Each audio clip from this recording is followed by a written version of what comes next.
प्रेक्षक हो नमस्कार. सजग टाइम्स मध्ये आपलं सर्वांचं स्वागत. आपण पाहतोय की आपला महाराष्ट्राचा जो इतिहास आहे तो अटकपासून कटकपर्यंत सर्वच ठिकाणी आहे. अगदी महाराष्ट्रापासून दिल्लीपर्यंत हा मराठा साम्राज्याचा इतिहास पोहोचलेला आहे. छत्रपती शिवरायांची प्रेरणा आपल्या सर्वांनाच आहे. छत्रपती शिवरायांचा इतिहास आणि आदर्श घेऊन आपण काम करत असताना थोरले बाजीराव पेशवे यांच्या समाधीस्थळी आपण आलेलो आहोत. ही समाधी मध्य प्रदेशातील रावरखेडी या ठिकाणी आहे. या ठिकाणी आपले शिवभक्त आणि राजे शिवछत्रपती प्रतिष्ठानचे अध्यक्ष आपल्या सोबत आहेत. भाऊ काय सांगाल, या ठिकाणी आपण नतमस्तक होण्यासाठी आलात, काय प्रेरणा या ठिकाणी गेला आणि काय आव्हान करा? बघा, प्रेरणा आपल्या ज्या पूर्वजांनी पराक्रम गाजवलाय, आपल्या संपूर्ण महाराष्ट्राचं नाव संपूर्ण भारतभर किंवा भारताच्याही बाहेर घेऊन गेले, अशाच सेनापतींपैकी एक थोरले बाजीराव पेशवे आहे. छत्रपती शिवाजी महाराज असतील, छत्रपती संभाजी महाराज असतील, यांनी स्वराज्याचा मूलमंत्र दिला आणि स्वराज्याचा मूलमंत्र हा संपूर्ण भारतभर पोहोचवायचं काम केलं असेल तर मला वाटतं थोरले बाजीराव पेशवे आहे.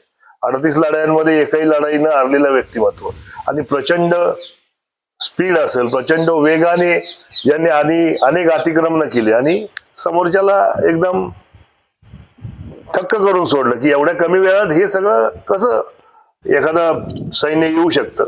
ही खरं तर बाजीराव पेशव्यांची खासियत होती आणि त्या माध्यमातून संपूर्ण महाराष्ट्रभर संपूर्ण भारतभर ज्यांनी आपल्या मराठा साम्राज्याला पोहोचवलं. आज त्या समाधीस्थळी आपण नतमस्तक होतोय.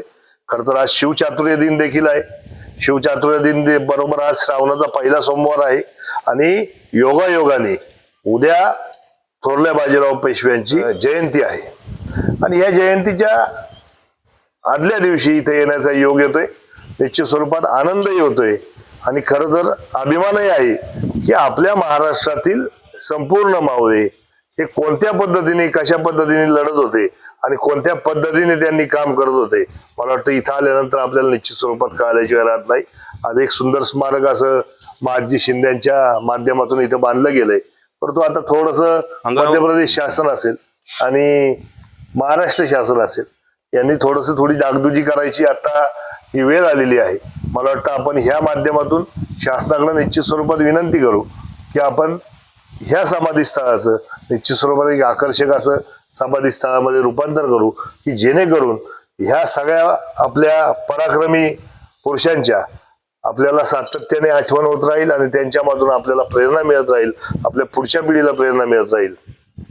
निश्चित भाऊ, आपण पाहतोय की छत्रपती शिवाजी महाराज असतील, बाजीराव पेशवे असतील, हे आपल्यासाठी आदर्श आहेत. परंतु आज त्या सर्व समाधीस्थळ असेल यांच्याकडे दुर्लक्ष केलं जातं. तर या निमित्तानं शासनाने नेमकी या ठिकाणी येऊन आपली समिती पाठवून निश्चित हे समाधीस्थळ हे ऐतिहासिक वारसा निश्चित झालेला आहे, घोषित केलेला आहे. परंतु त्या ठिकाणी पर्यटक येण्यासाठी, त्यांचा आदर्श घेण्यासाठी या ठिकाणी अजून काही डागडुजी असेल, त्याचं वैभव वाढवणं असेल, यासाठी प्रयत्न करणं गरजेचं आहे. निश्चित स्वरूपात खरं तर आपणही आता आपल्या माध्यमातून आपल्या आमदार साहेब आहेत, शरददादा असतील, त्यांच्या माध्यमातून असेल, आपले उपमुख्यमंत्री एकनाथ भाई असतील, जे सातत्याने अशा गोष्टींवर लक्ष केंद्रित करतात आणि ते काम करायचा प्रयत्न करतात.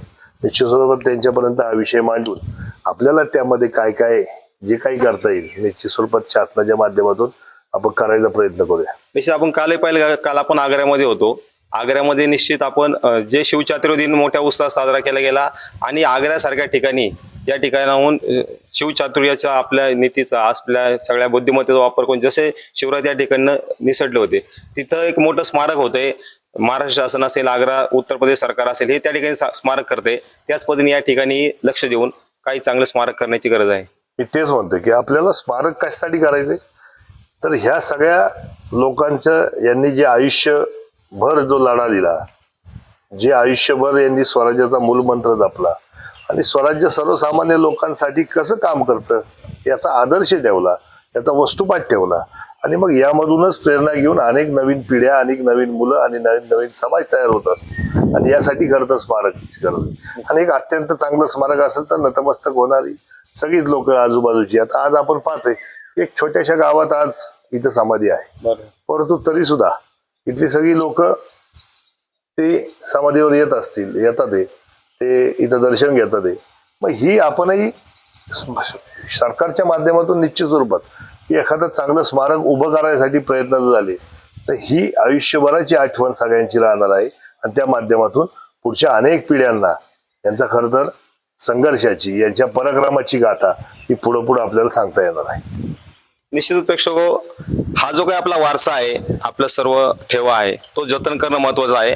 आपण म्हणतो की इतिहास जपला पाहिजे, तर इतिहास जपला पाहिजे म्हणजे काय केलं पाहिजे की खऱ्या अर्थानं आपले जे काही स्मारक आहेत, आपले गडकिल्ले आहेत, आपले जे काही समाधी स्थळ आहेत, ही जर आपण अधिक चांगली केली तर निश्चित आपले तरुण असतील, पर्यटक असतील त्या ठिकाणी येतील आणि या महापुरुषांकडनं आदर्श घेऊन निश्चित आपलं पुढचं जे काही सगळं आयुष्य आहे हे चांगल्या पद्धतीने जगण्याचा प्रयत्न करतील. त्याच्यामुळे महाराष्ट्र सरकार असेल, मध्य प्रदेश सरकार असेल, या सर्वांना विनंती असणार आहे की आता हा वारसा इथे आहेच, तो आपण अधिक चांगल्या पद्धतीने जतन करावा आणि येणाऱ्या पिढीपुढे एक आदर्श उभा करावा. धन्यवाद.